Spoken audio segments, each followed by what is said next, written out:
L'Amérique, le dernier continent vierge, resté longtemps inexploré et coupé du reste du monde par une gigantesque masse de glace.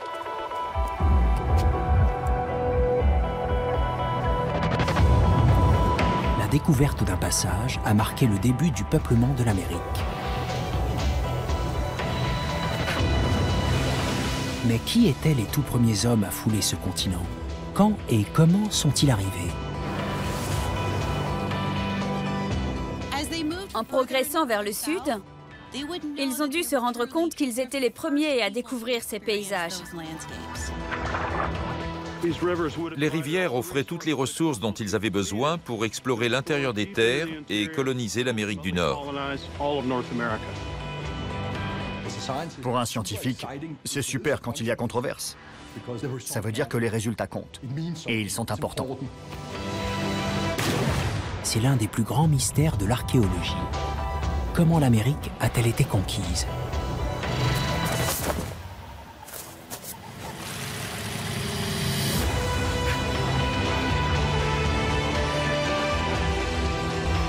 Voici comment nos ancêtres ont peuplé progressivement tous les continents de la planète. Quel est le secret de leur fabuleuse expansion? Leur histoire est aussi la nôtre.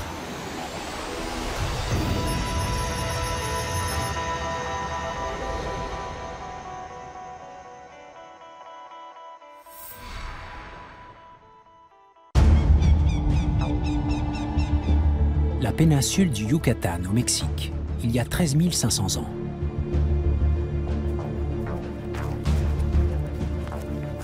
Une cérémonie se déroule au fond d'une grotte. Un clan inhume une jeune femme. Les archéologues l'ont baptisée Ève de Naharon. Elle appartenait à une tribu de chasseurs-cueilleurs. Comme tous les humains de la préhistoire.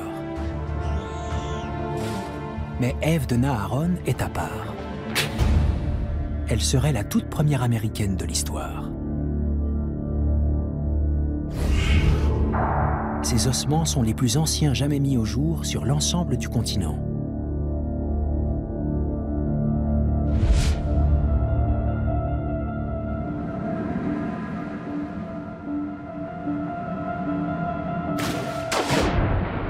Ils ont été découverts dans un cénote. Un puits immergé relié à un immense réseau de grottes souterraines sous la jungle dans le Yucatan. Les salles sont vastes comme des cathédrales.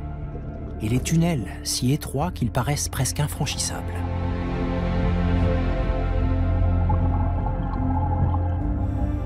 Une équipe d'archéologues mexicains mène des fouilles depuis 2008. Elle est dirigée par Arturo González. C'est l'archéologie comme j'aime. On n'a pas besoin de creuser, il n'y a pas de poussière, et on voit tout.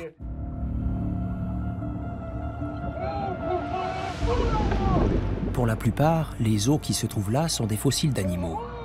Mais quelques-uns sont des restes humains de l'époque préhistorique.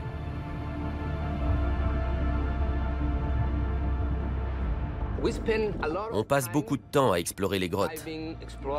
Alors, quand on tombe sur des vestiges humains, c'est comme si on gagnait au loto. On se dit, oh, enfin! C'est extraordinaire de pouvoir toucher ces ossements. Ils constituent un lien très fort entre le passé et l'avenir. Mais que font ces ossements humains sous l'eau? Ils n'ont pas été poussés par le courant.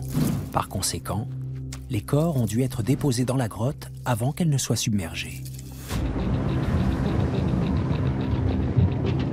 Lors du dernier maximum glaciaire, il y a 22 000 ans, la quantité d'eau gelée dans les immenses étendues de glace était telle que le niveau des mers et des océans était inférieur de 120 mètres à celui d'aujourd'hui. La forme du continent américain était alors sensiblement différente.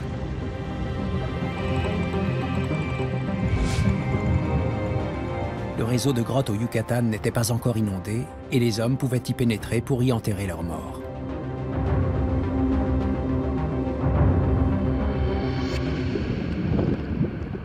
Cette période a pris fin il y a 8000 ans.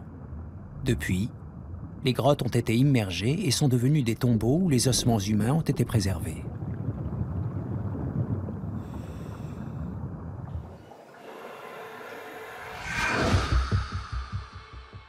Au total, Arturo González et son équipe ont remonté 8 squelettes. Jamais autant d'ossements humains préhistoriques n'avaient été retrouvés sur un seul site en Amérique du Nord.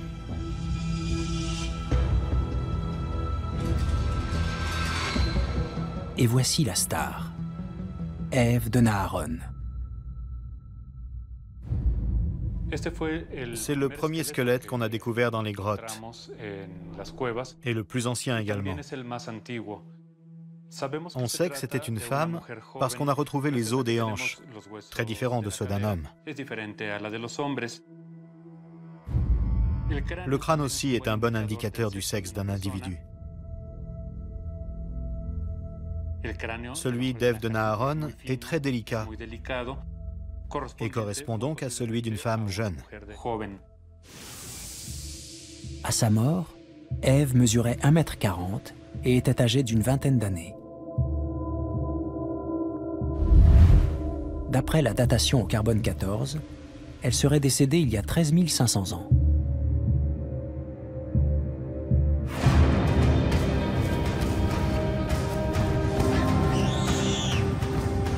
Les archéologues pensent qu'elle faisait partie d'un clan relativement important. Ces nomades vivaient dans la forêt, à une soixantaine de kilomètres de ce réseau de grottes.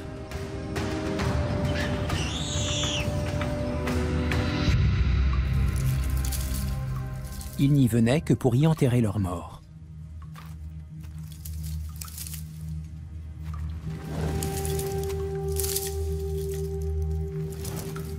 Lorsqu'il a été découvert, le squelette d'Ève était intact et complet.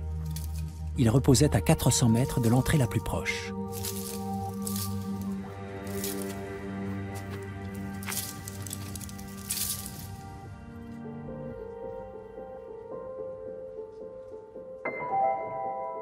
Les indices semblent indiquer que la jeune fille a été inhumée selon un rituel précis. Ce serait le signe le plus ancien de l'existence d'une spiritualité en Amérique du Nord. Mais pourquoi s'enfoncer dans l'obscurité d'une grotte aussi loin de l'entrée pour accomplir une cérémonie funèbre?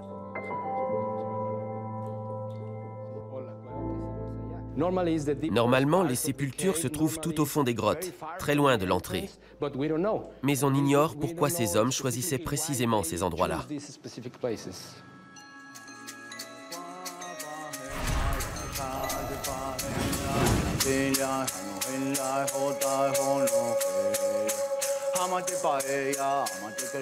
Octavio Rettig est un chaman. Il croit que les salles les plus profondes étaient des portes qui ouvraient sur le monde spirituel et que les prêtres sorciers y communiquaient avec les esprits après avoir absorbé des psychotropes.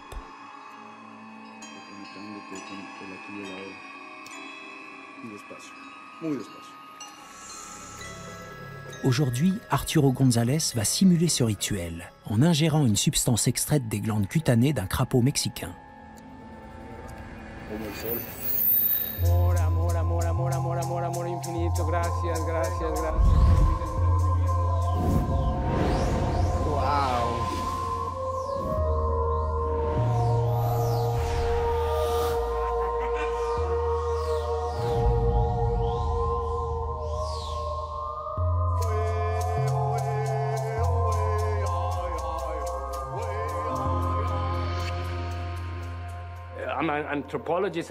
Je suis anthropologue et paléontologue, autrement dit, quelqu'un de très rationnel. Mais maintenant, je comprends mieux pourquoi ces tribus choisissaient ces endroits pour inhumer leurs morts ou entrer en contact avec les esprits.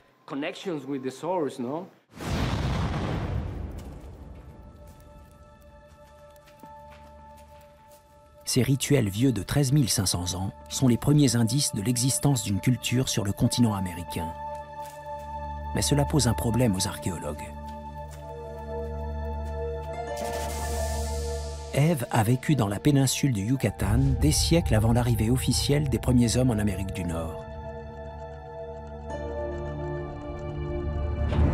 Pendant des décennies, les chercheurs ont supposé que les premiers Américains étaient venus à pied depuis la Sibérie à la fin de la dernière période glaciaire. À cette époque, le niveau des mers était si bas qu'un pont de terre s'était formé à travers l'actuel détroit de Bering. Mais une fois en Alaska, la route était coupée. Le Canada était recouvert de 2 gigantesques calottes de glace infranchissables.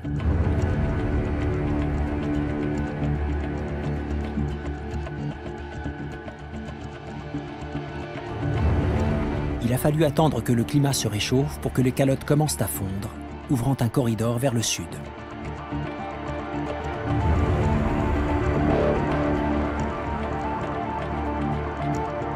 Dans l'Alberta, les traces de cette voie de passage sont faciles à trouver. Les plaines sont jalonnées d'immenses blocs rocheux.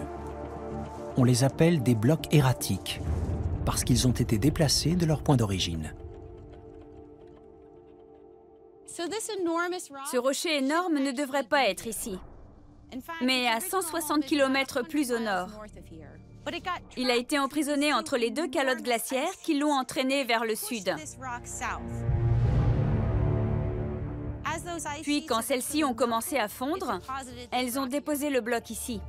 On pourrait penser qu'il s'agit d'un phénomène isolé, mais quand on a établi une carte indiquant l'emplacement de tous ces monolithes, on s'est aperçu qu'ils délimitaient le corridor qui s'était formé entre les 2 glaciers. Ils jalonnent tout le paysage vers l'Amérique du Nord. Avec l'ouverture de ce corridor interglaciaire il y a environ 13 000 ans, les hommes ont pu reprendre leur migration en direction de ce qui correspond aujourd'hui aux États-Unis.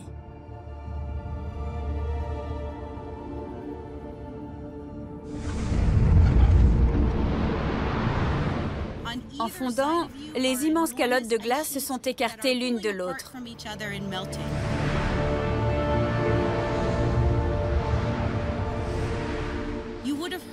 La glace ruisselait et craquait dans un terrible vacarme. Les blocs se détachaient avec fracas.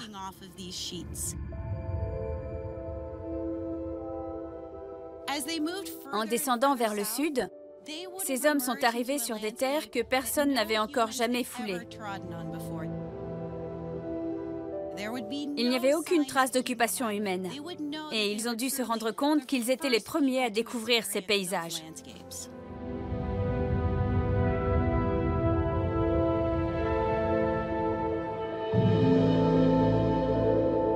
Ce nouveau monde est peuplé de troupeaux de grands herbivores, comme le mammouth de Colomb.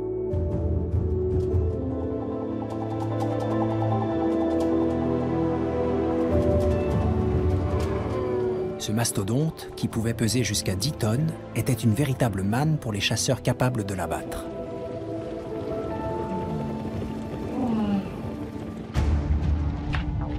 C'est dans les années 1930 qu'on découvre des indices attestant que les mammouths avaient été chassés par les premiers Américains. Sur plusieurs sites dans le sud-ouest de l'Amérique du Nord, des pointes de lance sont exhumées à côté d'ossements de mammouths. Elles sont appelées pointes Clovis, en référence à l'un des sites de fouilles au Nouveau-Mexique.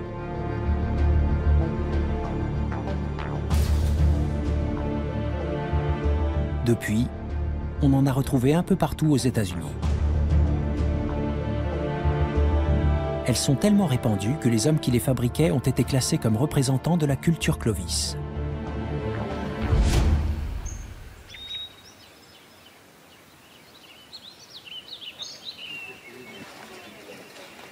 Cet abri sous roche dans les monts Ozarks est un site archéologique tout récent. Les fouilles viennent à peine de commencer, mais il semble que des populations de la culture Clovis avaient installé un campement à cet endroit.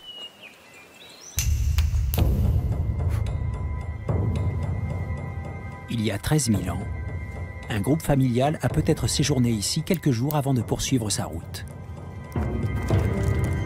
La nourriture était au centre des préoccupations des hommes préhistoriques.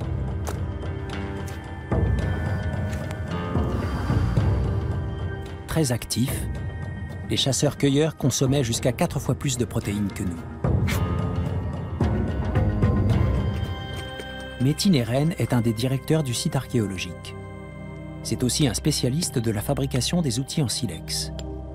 Il est capable de tailler des pointes Clovis avec la même dextérité que les premiers Américains.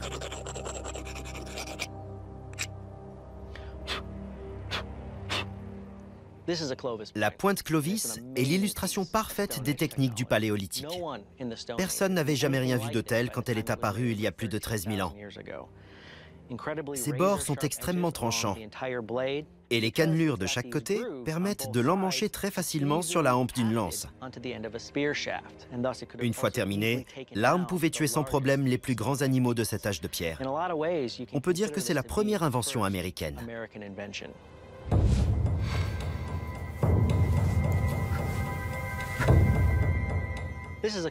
Ça, c'est une pointe Clovis que j'ai taillée.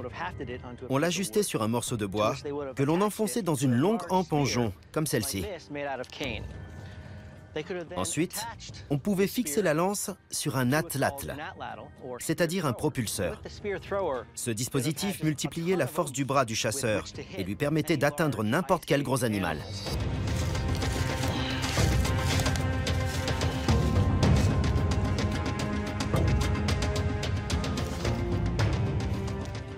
Dans le mille.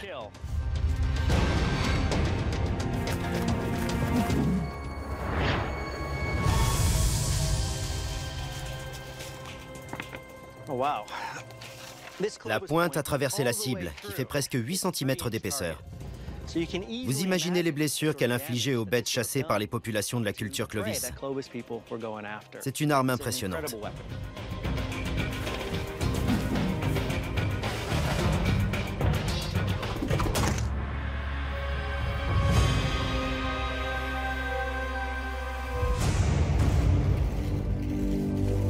Mais comment ces populations ont-elles fait pour progresser à travers ce territoire dont elles ignoraient tout?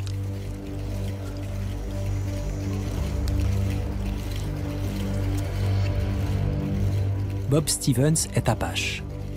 Chasseur et pisteur, il sait comment survivre dans la nature.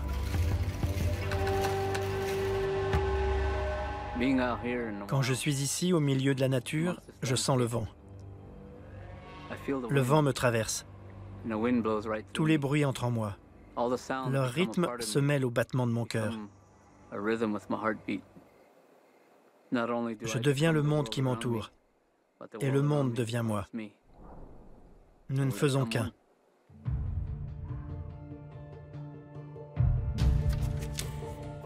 Ces hommes ne pouvaient connaître les endroits les plus propices à la chasse. Ils commençaient par l'observation du territoire. Il faut commencer par chercher un point d'observation. Une fois là-haut, on voit mieux les alentours. Le terrain vous parle.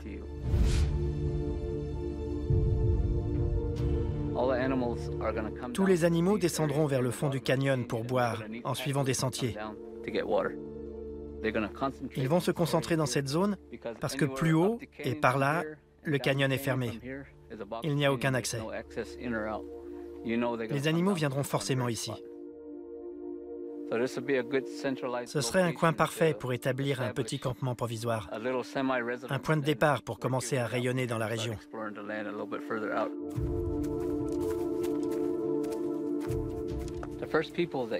Les premiers hommes qui sont venus jusqu'ici par le pont de terre en Alaska ont progressé à une vitesse incroyable. Peut-être étaient-ils mus par la soif d'exploration, l'envie de savoir ce qu'il y avait de l'autre côté, derrière chaque colline. Moi aussi, quand je viens ici, j'ai cette même envie. Je veux voir ce qu'il y a de l'autre côté de la colline. J'ai envie de grimper au sommet et de me dire « ça y est, je vois ». Et qu'est-ce qu'il y a? Une autre colline. C'est pour ça qu'on continue d'aller de l'avant, toujours plus loin.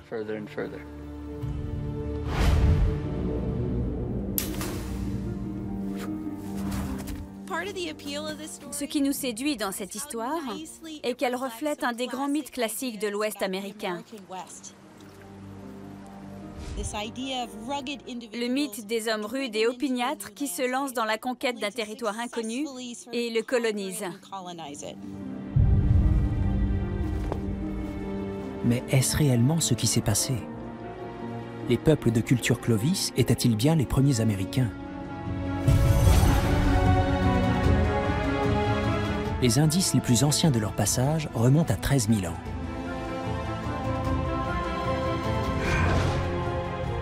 Mais la jeune fille baptisée Ève de Naharon a vécu dans le Yucatan il y a 13 500 ans, plusieurs siècles avant l'avènement de la culture Clovis.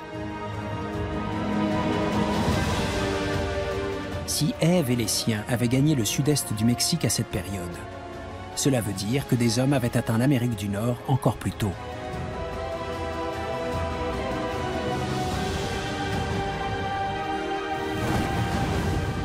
Mais quand? Et comment?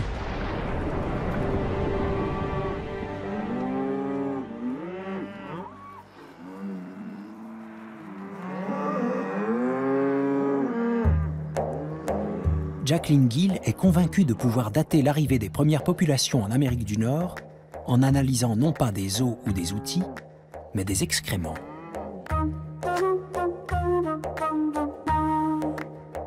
En effet, les spores du champignon du genre Sporormiella se développent dans les excréments riches en nutriments des grands herbivores.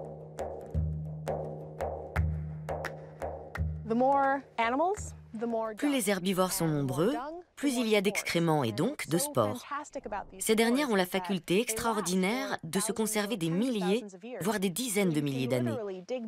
Il suffit de creuser le sol pour remonter le temps et découvrir combien d'animaux vivaient dans une région donnée.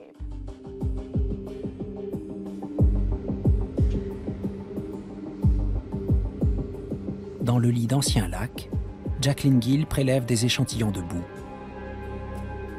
Elle les mélange à un solvant et les passe à la centrifugeuse afin d'en extraire les spores de champignons.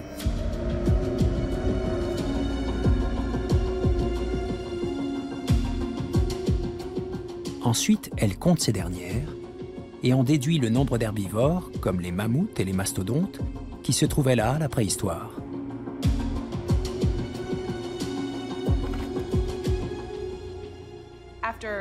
Après avoir passé des heures à compter ces spores, j'ai remarqué quelque chose d'intéressant. Il y a 15 000 ans, elles étaient très nombreuses, ce qui veut dire qu'il y avait beaucoup d'animaux. Puis il s'est passé quelque chose. Il y a 14 800 ans environ, le nombre de spores a commencé à chuter. Et il y a 13 500 ans, il n'y en avait plus du tout. Leur disparition pourrait suggérer que la mégafaune a été victime de chasseurs bien avant l'arrivée des populations de la culture Clovis.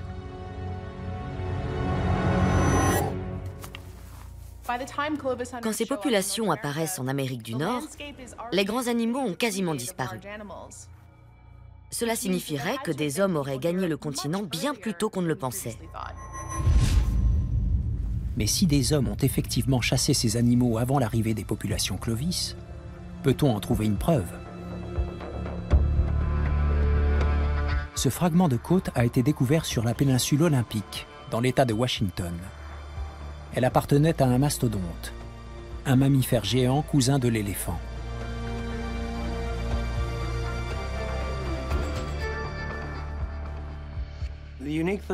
Cette côte a une particularité, à savoir ce morceau d'os fiché dans la masse. Ne sachant pas ce que c'était, on a fait faire un scanner en haute résolution. Puis on a créé un modèle en 3D de l'objet. Car il s'agit bien d'un objet fabriqué par l'homme. Ce n'est pas une pointe Clovis, mais une pointe de lance beaucoup plus rudimentaire qui s'était logée dans la côte.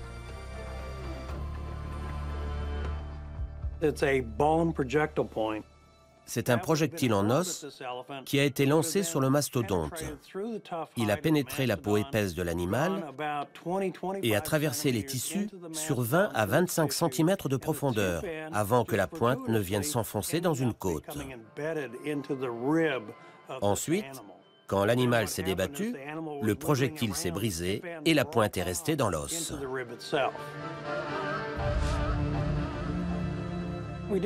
Pour connaître son âge précisément, on a daté l'os au carbone 14. Il a 13 800 ans. Cet animal a été chassé et tué par des hommes près de 8 siècles avant l'apparition de la culture Clovis en Amérique du Nord. 8 siècles avant l'apparition de la culture Clovis en Amérique du Nord. Des hommes avaient gagné le continent bien plus tôt qu'on ne le pensait. Les premiers hommes ont progressé à une vitesse incroyable. Les populations de la culture Clovis, arrivées par le corridor interglaciaire il y a 13 000 ans, n'étaient pas les premières à atteindre l'Amérique du Nord. Il y a forcément eu un autre point d'entrée.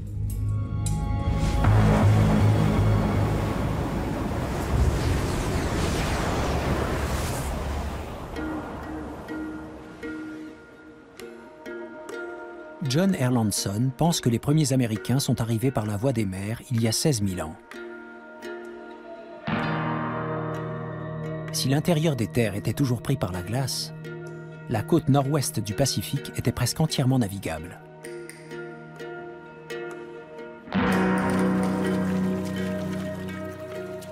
Il était donc possible de descendre vers le sud en évitant les icebergs et en tirant sa nourriture de l'océan. Voici entre autres ce qui vient étayer cette théorie. Le kelp géant, qui pousse en forêt le long de la côte pacifique. Ces algues extrêmement fertiles libèrent des milliards de spores et peuvent croître d'1 mètre par jour. Elles font vivre des réseaux trophiques très complexes. Poissons, coquillages, mammifères marins. Enfin, c'est comestible et plutôt bon. Très bon même. Au lieu de franchir à pied un corridor interglaciaire, les premiers Américains auraient ainsi navigué le long d'une autoroute du kelp. Cette voie maritime suit les forêts d'algues qui bordent la côte pacifique depuis le nord du continent jusqu'en Patagonie, la pointe méridionale de l'Amérique du Sud.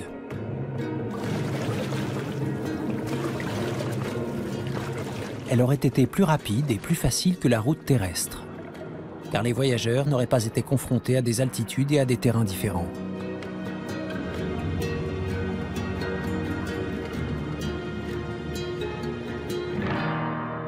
D'après certains anthropologues, l'homme aurait commencé à pêcher et construire des bateaux il y a seulement 10 000 ans. Ça me paraît inexplicable. Pourquoi avoir ignoré les ressources côtières pendant 99% de notre histoire? Je continue de penser qu'une vague de migration a emprunté le corridor interglaciaire. Simplement, je crois que les tout premiers Américains sont arrivés plus tôt et par la côte.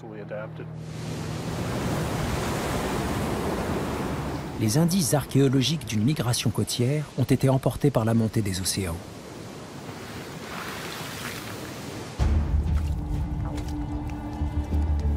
Mais si l'on en croit cette théorie, le littoral du Pacifique devait être jalonné de campements de fortune. Les colons auraient caboté d'un cap à l'autre, se nourrissant de poissons, de mammifères marins et de kelp.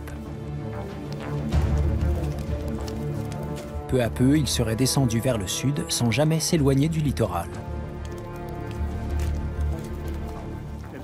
Ça a dû être absolument fantastique de longer la côte et d'explorer des coins où jamais aucun homme n'avait débarqué.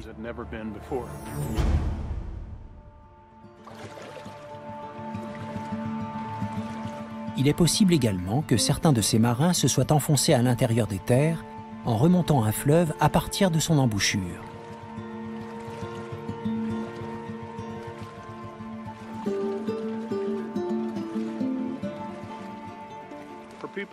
Pour ces hommes qui longeaient la côte, les fleuves étaient des sortes de déviations sur l'autoroute du kelp. Ils y trouvaient toutes les ressources dont ils avaient besoin pour explorer l'intérieur des terres et coloniser toute l'Amérique du Nord. Une image satellite du réseau fluvial des États-Unis donne une idée des voies qu'ils ont peut-être empruntées. Après avoir remonté le cours du fleuve Columbia, ils ont pu rejoindre à pied le Missouri, qui se jette dans le Mississippi, lequel se jette à son tour dans le golfe du Mexique. C'est peut-être de cette façon que le peuple d'Ève de Naharon a traversé le continent avant l'ouverture du corridor interglaciaire.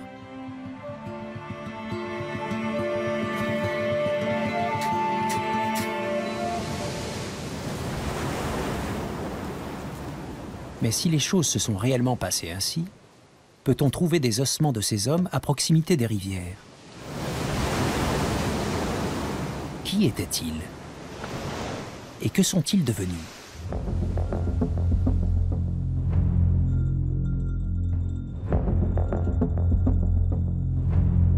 Un des squelettes préhistoriques les plus complets d'Amérique du Nord est conservé dans ce musée. C'est celui d'un homme qui a peut-être fait partie des premiers migrants arrivés par l'autoroute du Kelp. Mais pour des questions de sécurité, il n'est pas possible de filmer ces ossements.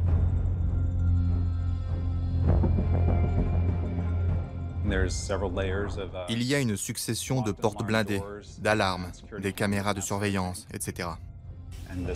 Le squelette lui-même se trouve 2 étages plus bas, protégé par son propre système de sécurité.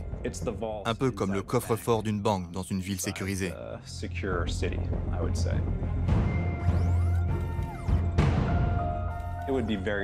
Ce serait vraiment très difficile de s'y introduire.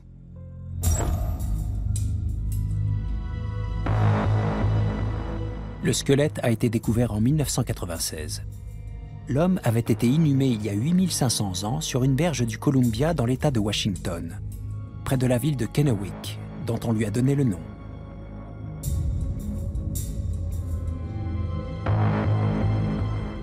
Immédiatement, les tribus locales réclament ses restes.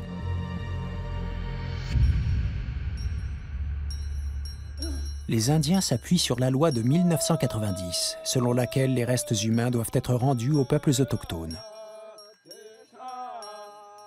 S'ils peuvent prouver que les ossements sont ceux d'un ancêtre, les autorités sont obligées de les restituer pour qu'ils soient réensevelis. Une procédure baptisée rapatriement. Mais dans le cas de l'homme de Kennewick, la situation est bloquée malgré les efforts de plusieurs chefs de tribu, dont Armand Minshorn.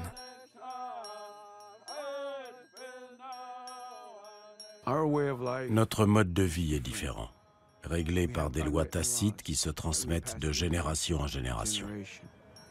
Il n'empêche que nous devons respecter les lois fédérales. Nous avons collaboré avec l'agence fédérale.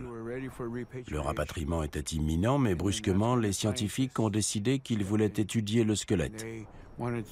Depuis, l'affaire a été portée devant les tribunaux.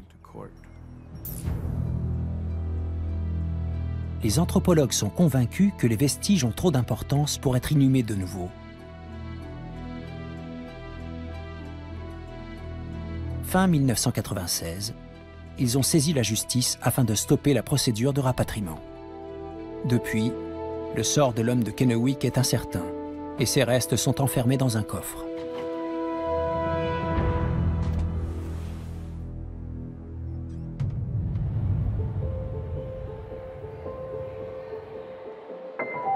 En 2004, le tribunal a autorisé Doug Housley, un des meilleurs anthropologues médico-légaux du monde, à examiner les ossements.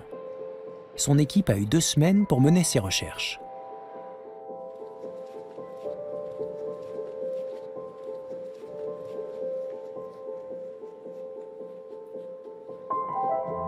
Celles-ci ont fourni une telle quantité de données que la publication des résultats a pris 9 ans. L'homme de Kennewick pesait 72 kilos pour 1,71 m et il avait une quarantaine d'années.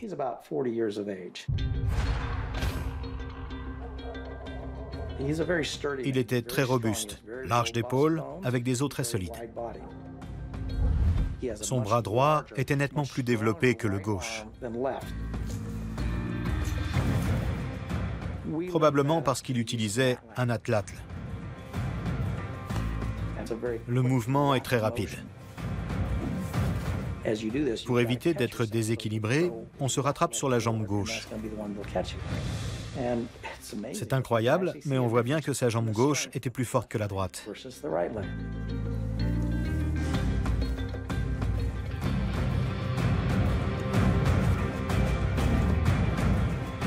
Il semble que cette arme, la lance et le propulseur, ait aussi été utilisée contre l'homme de Kennewick. On s'est aperçu qu'une pointe de lance était restée fichée dans la hanche droite.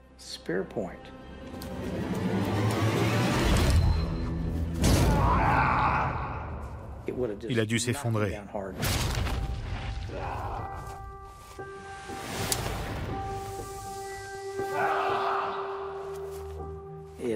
La pointe a tailladé l'os iliaque et emporté un morceau de la crête iliaque. Malgré tout, on peut dire que l'homme a eu de la chance. À quelques centimètres près, les organes internes étaient touchés et il serait mort. Il a eu également 5 côtes cassées, ce qui a pu se produire alors qu'il était à terre.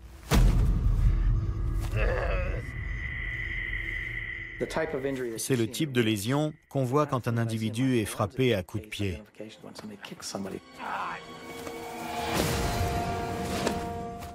Son agresseur était suffisamment près de lui pour lui balancer un bon coup de pied et lui fracturer les côtes.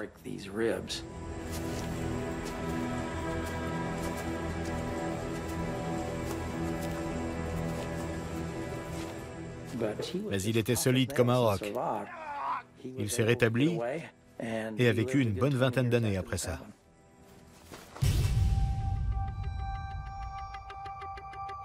Qu'est-ce que les os de l'homme de Kennewick nous ont appris d'autre? Doug Housley a analysé leur composition chimique, c'est-à-dire leur signature isotopique, qui permet de savoir de quoi se nourrit un individu et d'où proviennent les aliments.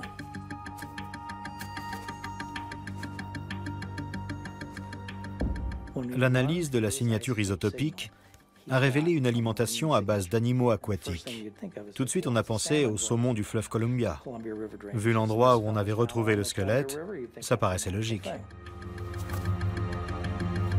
Mais l'abondance de certains isotopes de carbone exclut la consommation de poissons d'eau douce. Il semble que l'homme de Kennewick se soit nourri essentiellement de mammifères marins. L'homme vivait le long du littoral et d'après ce que révèle l'analyse des données isotopiques, il mangeait principalement des phoques. Il venait du nord, du centre de l'Alaska. D'après les éléments révélés par l'examen médico-légal, l'homme de Kennewick menait la même existence que les premiers migrants arrivés par la côte, tirant sa nourriture de la mer.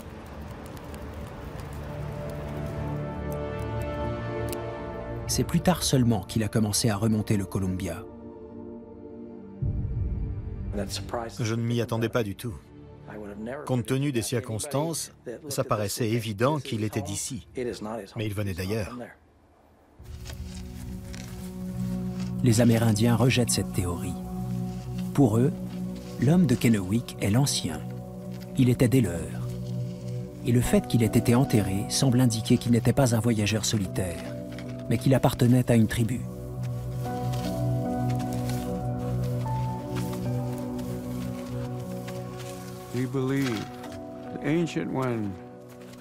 Nous croyons que l'Ancien a vécu comme nous aujourd'hui, qu'il se nourrissait des mêmes choses, parlait la même langue et pêchait dans le même fleuve.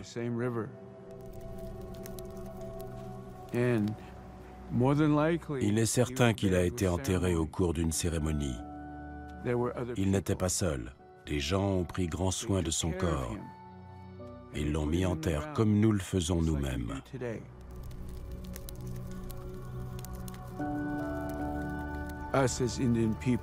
Pour nous, le corps doit rester sous la terre jusqu'à la fin des temps.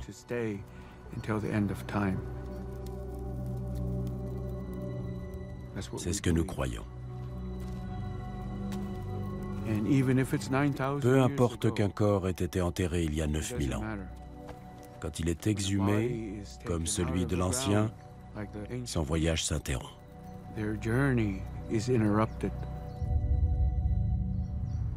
Il s'arrête.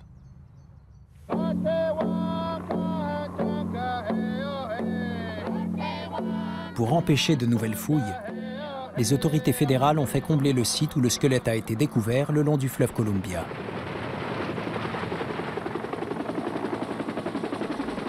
Mais elles n'ont toujours pas restitué les os.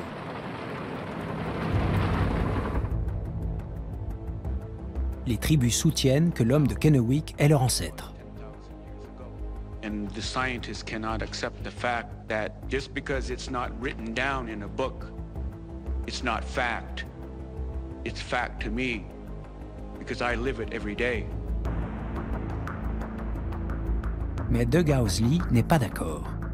Pour lui, il n'y a aucun lien entre les Indiens contemporains et l'homme de Kennewick, car le crâne de celui-ci a une forme différente.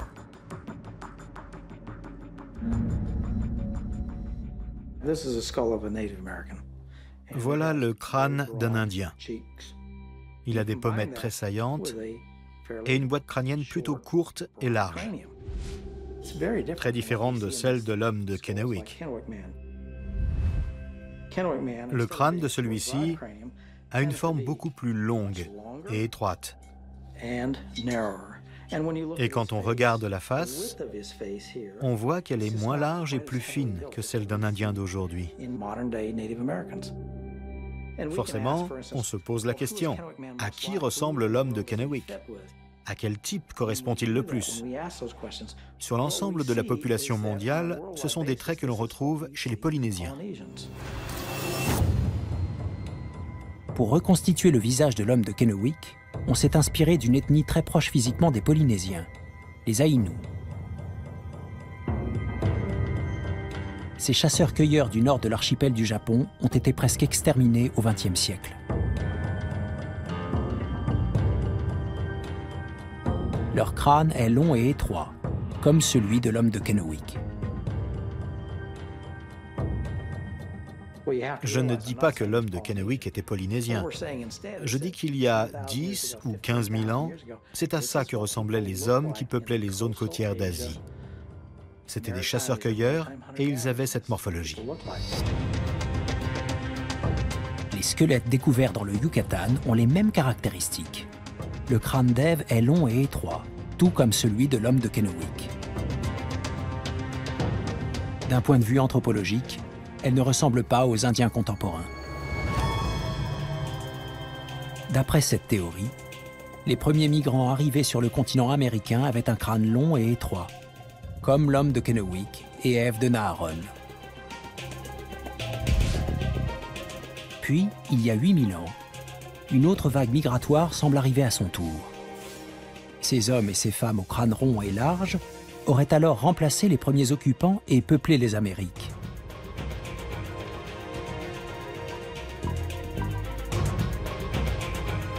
Si les choses se sont réellement passées ainsi, il n'y aurait pas de lien direct entre l'homme de Kennewick et les Amérindiens contemporains qui ne pourraient pas alors réclamer ses ossements. Il existe une méthode infaillible pour le savoir. L'analyse ADN.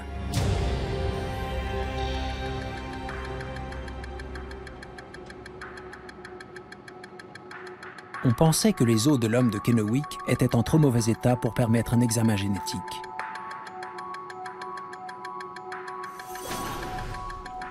C'était sans compter avec Eske Willerslev, pionnier dans le domaine de la paléogénomique.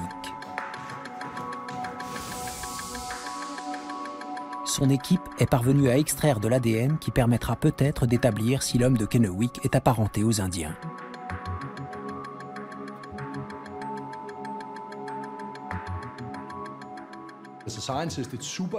Pour un scientifique, c'est super quand il y a controverse. Ça veut dire que les résultats comptent. S'ils permettent de mettre fin au débat, c'est qu'ils sont importants. Les chercheurs répliquent l'ADN extrait à des millions d'exemplaires et procèdent au séquençage dans un appareil à haut débit.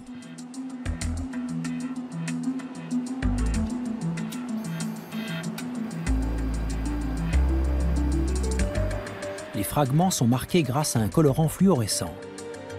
Puis le séquenceur les soumet à une succession de réactions chimiques.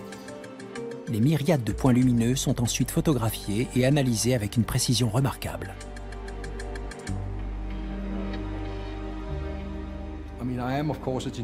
Je suis généticien, alors forcément, je ne suis pas impartial. Mais je suis persuadé qu'aujourd'hui, la génétique, et plus particulièrement la génomique, est un outil extrêmement puissant pour résoudre les questions d'ascendance. Eske Willerslev a invité Armand Minshorn et d'autres chefs de tribu dans son laboratoire afin de leur expliquer les étapes du séquençage de l'ADN de l'homme de Kennewick. Avant, il leur fait visiter la pièce stérile où l'ADN est extrait de restes anciens.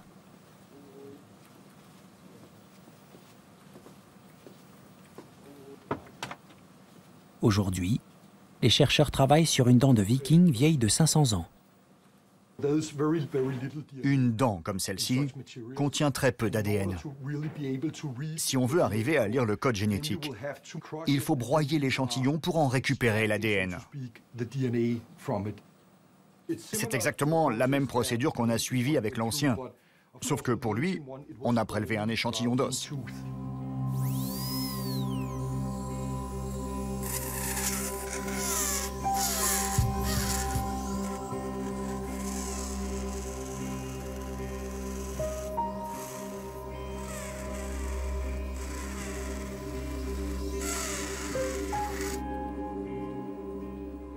C'est dérangeant d'assister à ça, de voir ce qu'on fait subir à ces restes humains, de voir qu'on les traite de cette façon. Les restes humains sont sacrés.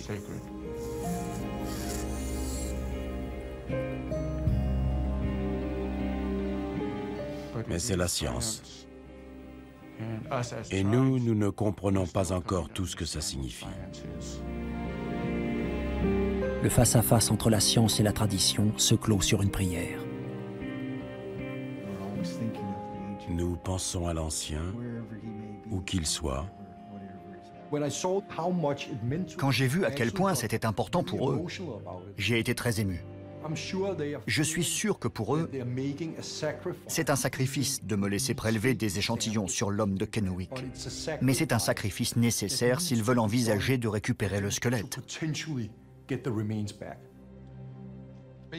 Ce qu'il y a dans cette éprouvette, malgré leurs doutes concernant la recherche génétique, les représentants des tribus apprennent une bonne nouvelle. Voilà l'ADN de l'ancien.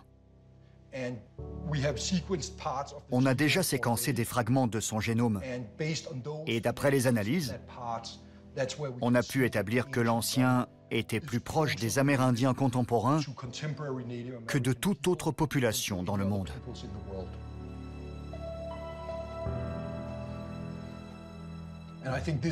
C'est un résultat très important, compte tenu des circonstances. Il a été dit que l'ancien n'était pas apparenté génétiquement aux Indiens actuels. Si ça avait été réellement le cas, son ADN correspondrait à celui d'autres populations mondiales. Par exemple, à celui d'autres groupes mongoloïdes en Asie. Mais ce n'est pas le cas. Il tombe pile dans le groupe des Amérindiens. C'est très encourageant. Nous, les Indiens, nous l'avons toujours su. Ça ne fait que confirmer ce que nous répétons depuis le début. Si tout ce que nous découvrons ici peut vous aider à récupérer l'ancien, je serai heureux de faire le maximum.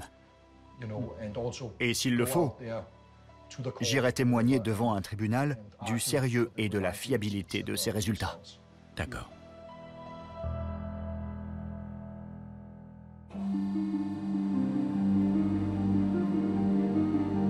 Ces résultats marquent peut-être un tournant. Une fois complète, la séquence génétique de l'homme de Kennewick viendra étayer le dossier des partisans de son rapatriement.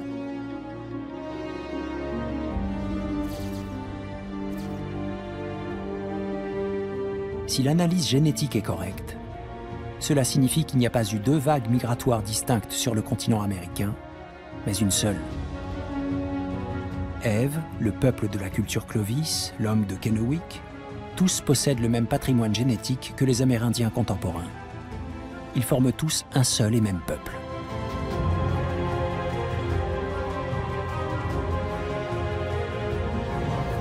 Les Indiens d'aujourd'hui ont une morphologie différente de leurs ancêtres, mais cela n'a rien d'inhabituel.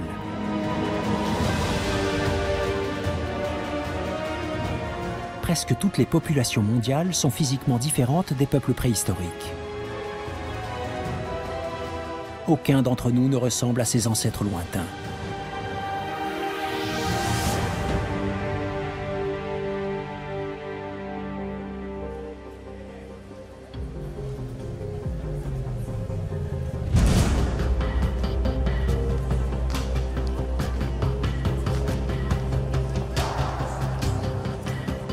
John Hawkes a étudié l'évolution biologique de l'homme depuis 10 000 ans.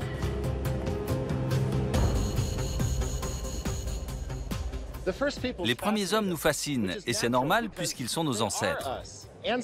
Mais en examinant leur crâne et leurs traits, on s'est rendu compte qu'ils ne nous ressemblaient pas.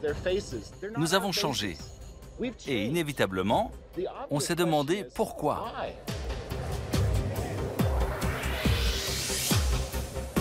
D'après lui, l'être humain est extrêmement réceptif à toute modification de son mode de vie. Quand nous avons cessé d'être des chasseurs-cueilleurs, nous avons changé d'alimentation, ce qui a suffi à transformer la forme de notre crâne. Et depuis que nous vivons dans des villes, notre cerveau travaille moins parce que nous nous reposons sur l'intelligence des autres.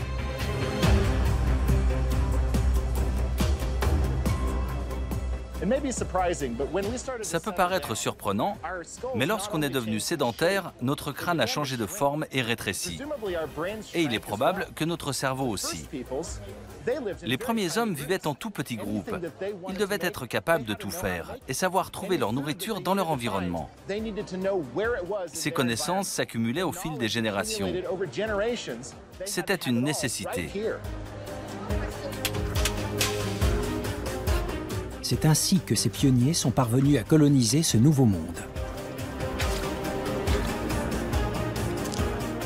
Par la mer ou par la terre, ils sont arrivés au moins 2000 ans plus tôt qu'on ne le pensait, peuplant l'Amérique à une vitesse impressionnante.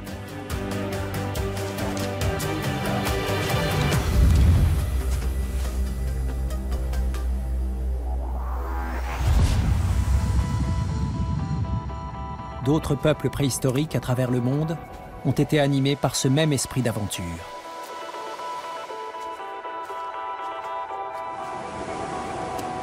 D'après les généticiens, ce goût du risque et cette soif de changement et de nouveauté sont inscrits dans les gènes.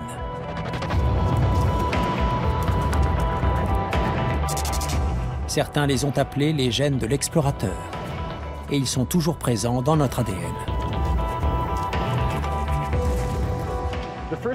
Les peuples préhistoriques étaient des explorateurs qui ont ouvert la voie et créé le monde d'aujourd'hui. Le lien génétique qui existe entre eux et nous se perpétue au fil des années. C'est lui qui nous pousse à aller là où nous ne sommes jamais allés auparavant.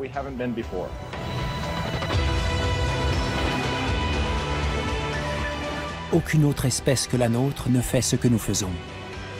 Territoire après territoire, explorer et occuper chaque recoin de la planète. Et si nous le faisons encore aujourd'hui, c'est parce que nos ancêtres, les premiers hommes, l'ont fait avant nous.